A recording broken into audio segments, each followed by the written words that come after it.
Proverbs Chapter 12 through the Bible. Part 3.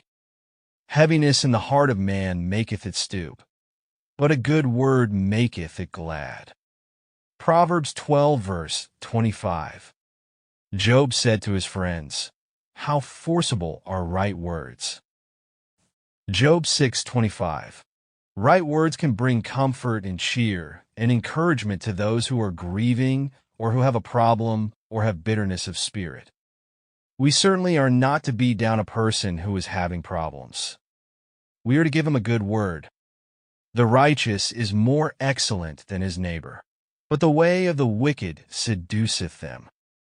Proverbs 12 verse 26. It would be clearer to translate it this way. The righteous searcheth out his neighbor. The righteous man wants to help his neighbor, while the lawless man will try to hurt his neighbor. The righteous man will come to talk to a neighbor and face him if he finds he is wrong. That is the most helpful thing he can do. Nathan was the best friend David had. Yet it was Nathan who had the courage to point his finger at David and say, "Thou art the man." 2 Samuel 12 verse 7. When there are things in our lives that need to be straightened, it is wonderful to have a good friend who will reprove us in love. One of the best friends I ever had was a man who helped me through school. When I first started in the ministry, the Lord was gracious to me and let me be pastor of a church that had been my home church, where the people loved me and were very sympathetic with me. I was pretty much of an amateur to be pastor of such a large and prominent church in that day. They were good to me. I went to a conference at Winona Lake and heard a man speak who I thought was great. I came back and tried to imitate him. I even tried to imitate his accent. My church members discovered that. They just sat there and smiled. Very few said anything about it, and I received no harsh criticism. However, this man who had helped me through school invited me to lunch. He said just one thing that I shall never forget, and it was a good proverb. "Vernon, we would rather have a genuine Vernon McGee than an imitation anybody else." That was all he said. Friend, that is all he needed to say. From then on, I went back to being Vernon McGee. That may not have been good, but it was better than trying to imitate somebody else. How forcible are right words. The righteous will search out his neighbor and help him. That is exactly what this man did for me. But the wicked, the lawless, seduceth them. He goes over and pats him on the back and then crucifies him when his back is turned.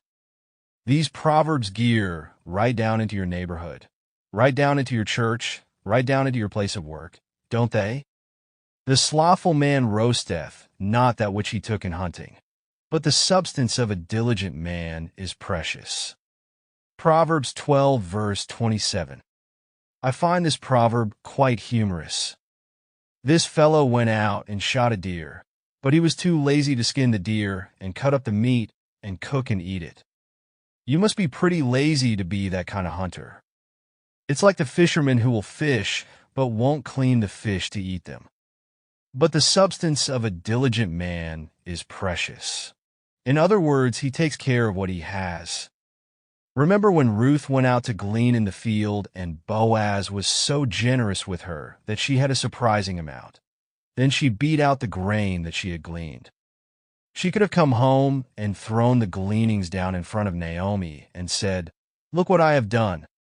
I worked hard all day for this. Now you can beat it out." She didn't do that.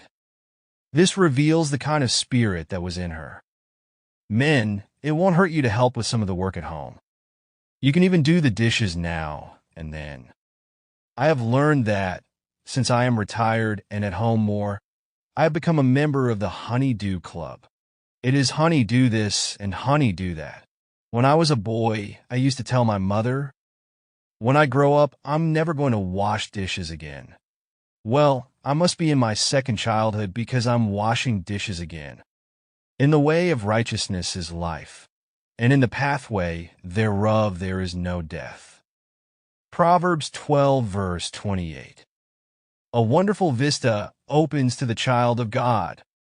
Physical death is ahead of us if the Lord tarries, but eternal life is out yonder.